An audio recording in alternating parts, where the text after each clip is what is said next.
तो भाई देखो, अब है हमें general characteristics of equilibrium involving the physical process. यहाँ पे बहुत ध्यान से देखो, बहुत ध्यान से समझो क्या बता रहा हूँ इसमें, कि हमारी जो है ना इक्विलिब्रियम की जनरल कैरेक्टरिस्टिक्स क्या क्या है। General characteristics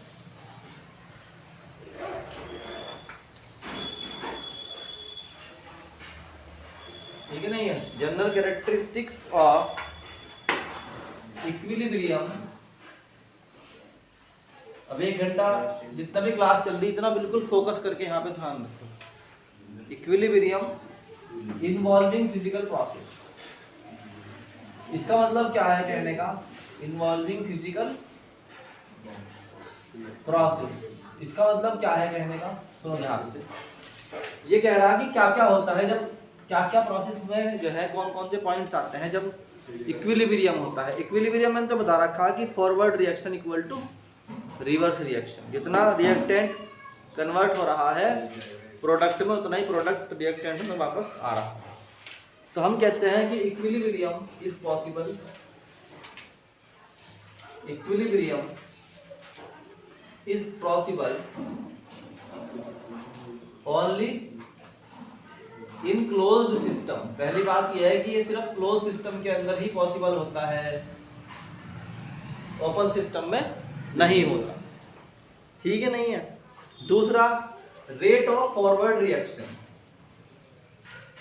rate of forward reaction equal होता है किसके, रेट ऑफ बैकवर्ड रिएक्शन। बात समझ में आई कि नहीं आई भाई, बोलो। जितना फॉरवर्ड में रिएक्शन होगी उतनी ही बैकवर्ड में होगी। आ रही बात समझ में नहीं आ रही। तीसरी बात कि सारी प्रॉपर्टीज जो है वो कांस्टेंट रहनी चाहिए।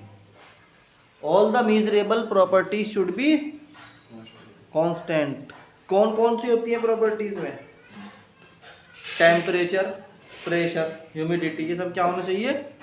तो हम कहते हैं all the measurable properties should be constant, all the measurable properties should be constant.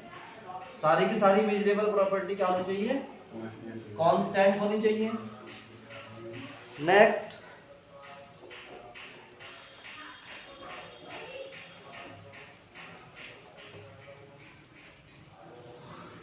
Next is के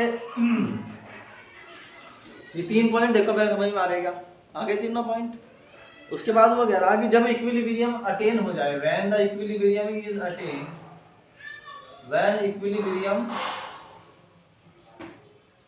इज अटेन्ड, जब इक्विलिब्रियम अटेन हो जाएगा यानी पहुंच जाएगा रिएक्शन इक्विलिब्रियम पर। ठीक है नहीं है।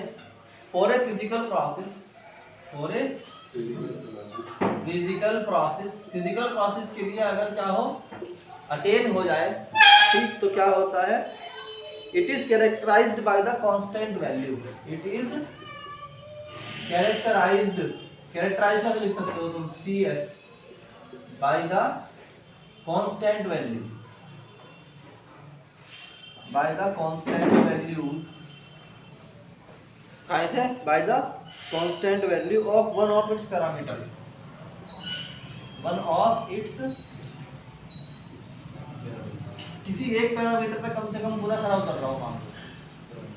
ठीक, ये 4 पॉइंट याद कर लो पहले।